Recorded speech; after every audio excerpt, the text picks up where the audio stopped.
Bonjour à tous, pour cette 9e vidéo Pédago Archerie, on va aborder l'équilibre opposition-traction. Quand on parle de force d'opposition et de force de traction, donc c'est les efforts qu'il va falloir qu'on mette en place pour pouvoir tirer sur notre arc. La force d'opposition, c'est celle qui nous permet de résister à la poussée que nous renvoie l'arc quand on tire dessus. C'est elle aussi qui va nous permettre de faire en sorte que notre bras soit toujours dirigé vers le milieu de notre cible. D'accord. Notre bras, on peut considérer que c'est la rampe de lancement de la flèche, et donc la force d'opposition nous permet de bien engager l'épaule et de maintenir donc l'épaule et le bras en direction de la cible pendant tout le tir. Donc, elle va augmenter au fur et à mesure, mais sans forcément qu'il y ait de mouvement au niveau de l'épaule ou du bras. Donc il faut bien dissocier le mouvement de la notion d'effort. L'effort va augmenter pendant tout le tir, mais en réalité, le mouvement, il se fait surtout sur l'orientation quand on va chercher à engager l'épaule vers la cible. Maintenant, la force de traction. C'est assez simple, c'est celle qui va nous permettre de reculer le coude pendant tout le tir. Donc là aussi, il faut faire attention entre le mouvement et la notion d'effort. Souvent, on parle de continuité de traction, donc c'est important que cet effort, il augmente toujours un petit peu. Mais le mouvement, lui, on va le voir, il n'est pas forcément obligé d'être continu. Alors je m'explique. Quand on parle d'équilibre des forces, on peut comparer ça un petit peu à une balance. Les balances où il y a deux plateaux et on va mettre des masses de chaque côté. Globalement, quand on tire, sur le début de traction, on va chercher à mettre beaucoup d'efforts pour emmener la corne jusqu'au contact. Donc c'est un effort qui est assez brut, pas très très fin, et qui va être important pour emmener donc la corde jusqu'au contact. Donc c'est comme si on mettait deux grosses masses de chaque côté du plateau. D'accord. Forcément, quand on met deux grosses masses de chaque côté d'un plateau, même si c'est des masses qui sont identiques, de poids identiques, le plateau il va avoir tendance à bouger un petit peu. Il va falloir chercher à le stabiliser avant d'augmenter finement l'effort, ce qu'on peut appeler la fin de traction, donc qui doit être fine pour être précis. Donc il va falloir attendre que ce plateau il se stabilise un petit peu, ça va être exactement pareil pour nous le tir. On ne peut pas augmenter sur une traction qui est vraiment fine si on n'a pas équilibré un minimum notre effort.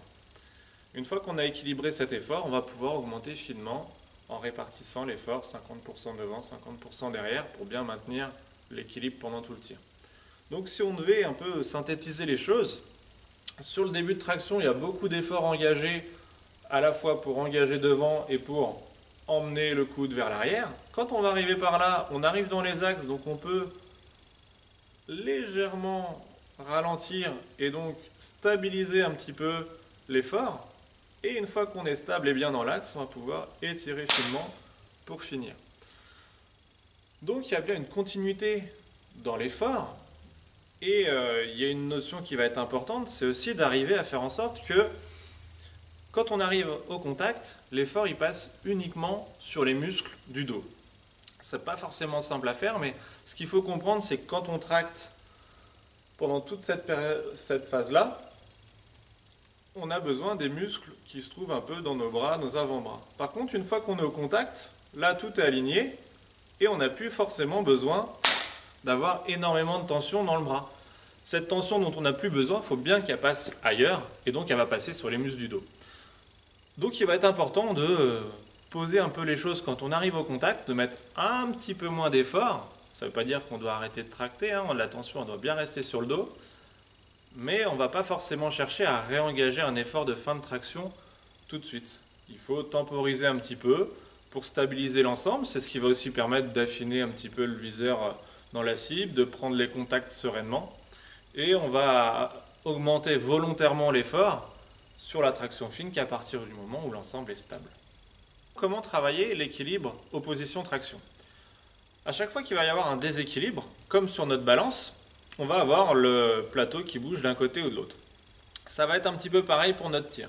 Si on a tendance à mettre trop d'effort devant, on va avoir tendance à se pencher vers l'arrière. Si on tracte trop fort derrière, sans forcément résister assez devant, on va se retrouver sur l'arrière avec une tête qui est un peu penchée.